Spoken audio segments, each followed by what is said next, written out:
Halo, Assalamualaikum. Saya Romel Tea. Anda menyaksikan atau mendengarkan Aljabar Podcast. Podcast by Masjid Raya Aljabar. Saya Romel Tea hadir di studio podcast Masjid Raya Aljabar ini untuk berbagi dengan Anda mengenai Masjid Aljabar itu sendiri. Apa yang saya tahu tentang Masjid Raya Aljabar akan saya ceritakan. Jam berapa bukanya masjid ini, apa syaratnya berkunjung ke Masjid Raya Al-Jabar, ada apa saja di komplek Masjid Raya Al-Jabar, lalu apa itu Galeri Rasulullah akan saya ceritakan sekarang juga.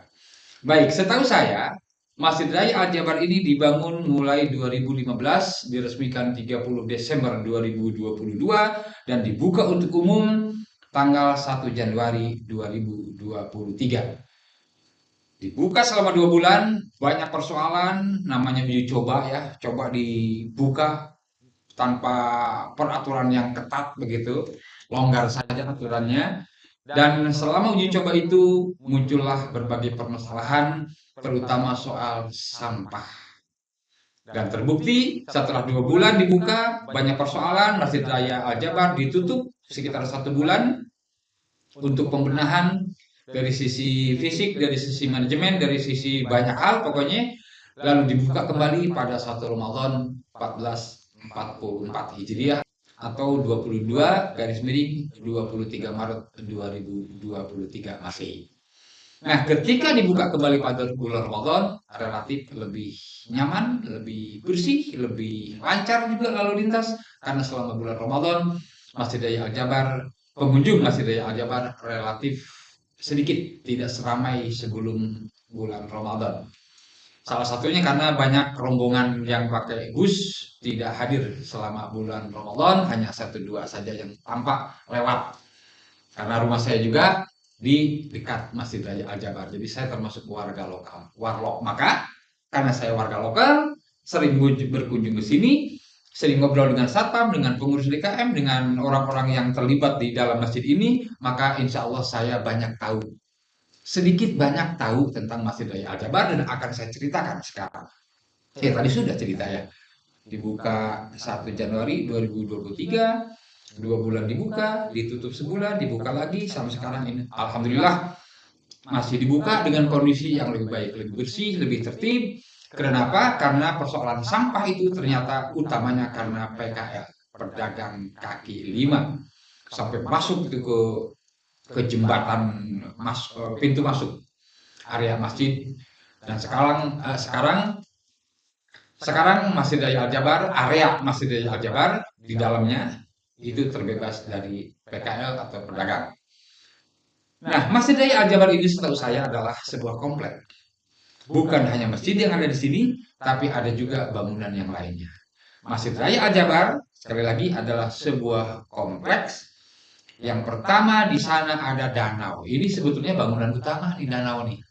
Jadi ketika dulu tiba-tiba kawasan ini dibebaskan lahannya, dibersihkan dari rumah-rumah penduduk, kita kan dikasih tahu sama pemerintah, oh di situ akan dibangun danau. Waktu itu baru danau doang, tidak ada masjid.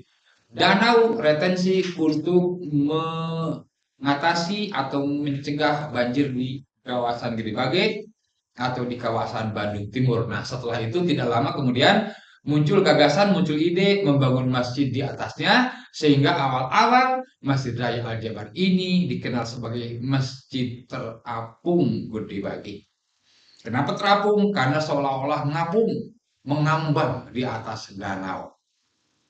Kemudian sekarang sudah populer, sudah resmi bernama Masjid Raya Al-Jabar.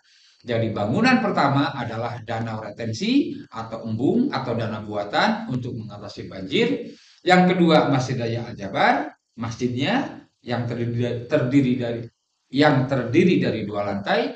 Lalu ada Galeri Rasulullah yang sebelumnya bernama Museum Rasulullah.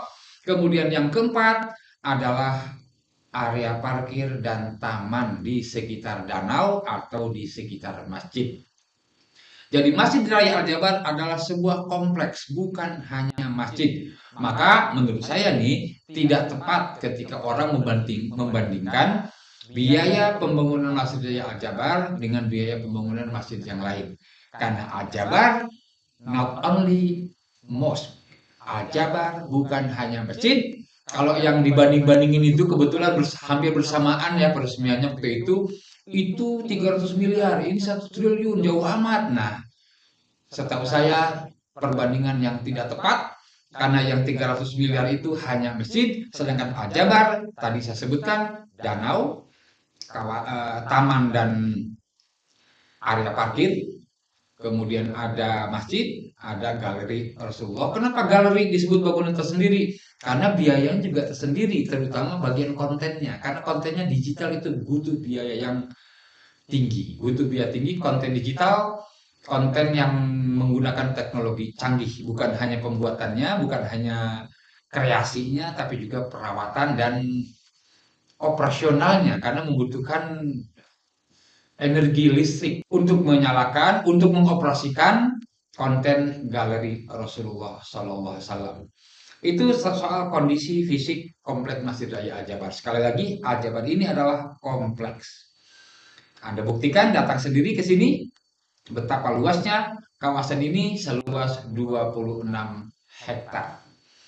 Bagaimana cara berkunjung ke Masjid Raya Al-Jabar? Cara berkunjung ke Masjid Raya Al-Jabar adalah Anda datang tentu saja ke masjid ini. Dan untuk datang ke sini ada beberapa alternatif jalan.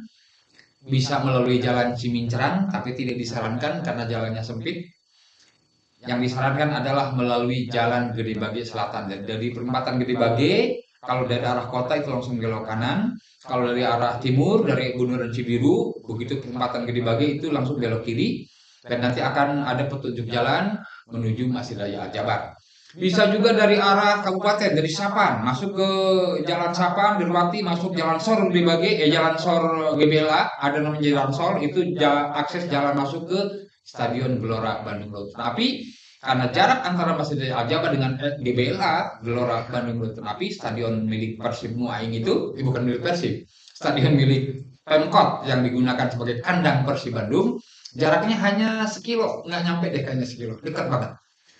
Maka ketika parkiran di Al-Jabar penuh, itu parkiran bus terutama itu berjejer di depan stadion GBLA. Jadi berkunjung ke sini ada dua akses utama, dari Cimincrang dan dari Gede Bage Selatan. Kapan Anda berkunjung ke sini? Anda berkunjung ke sini di jam-jam buka Masjid Raya Al-Jabar. Jam buka Masjid Raya Al-Jabar adalah jam 8 pagi sampai jam 10 malam. Bagaimana dengan subuh? Anda boleh datang ke sini jam 4 dan ditutup masjid itu jam 6.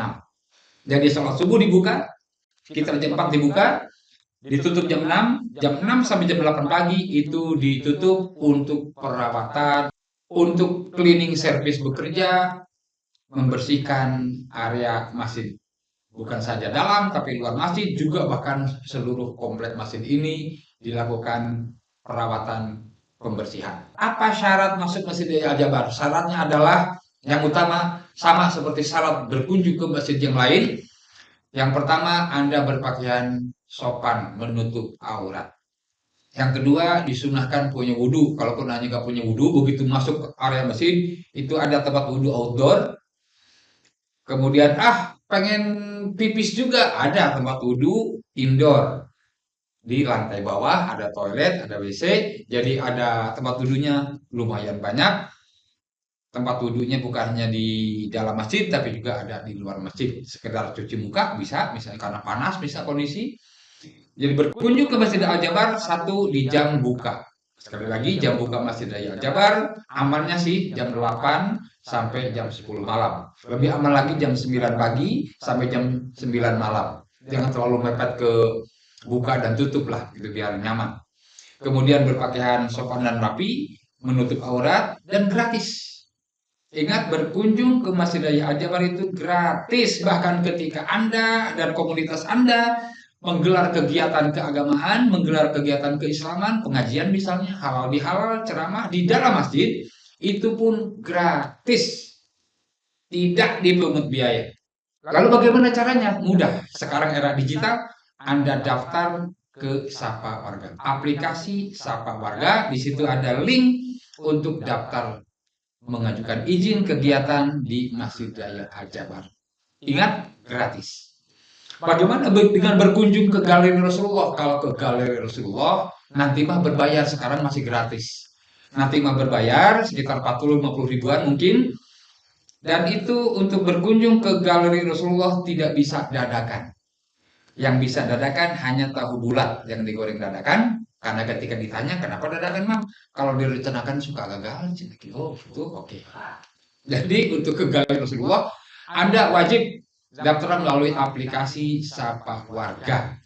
Karena per hari hanya 120 orangan, terbatas. Meskipun areanya luas, 3.000 meter persegi, lumayan capek. Ada butuh waktu 2 jam kalau benar-benar mengelilingi konten Galeri Rasulullah itu. Sedangkan ketika sekarang ini dibatasi 45 menit, rata-rata 1 jam. Jadi berkunjung ke Masjid Raya Al-Jabar gratis, ke galerinya sekarang masih gratis, nanti mau bayar. Cek saja di aplikasi Sapa Warga, websitenya masjidrayataljabar.com atau aljabar.jabarprof.go.id. Bagaimana kalau izin mengadakan kegiatan di luar masjid, misalnya di selasar, di plaza, di halaman, nah itu butuh izin tersendiri. Anda tetap melalui aplikasi Sapa Warga, nanti oleh pihak DKM, oleh pihak pengelola akan dihubungi, mungkin akan bertemu, merundingkan bagaimana baiknya kegiatan itu Anda gelar di sekitar Masjid Raya Al-Jabar. Demikian cerita saya, berbagi saya mengenai Masjid Raya Al-Jabar, mudah-mudahan bermanfaat. Saya Romeltea, wassalamualaikum warahmatullahi wabarakatuh.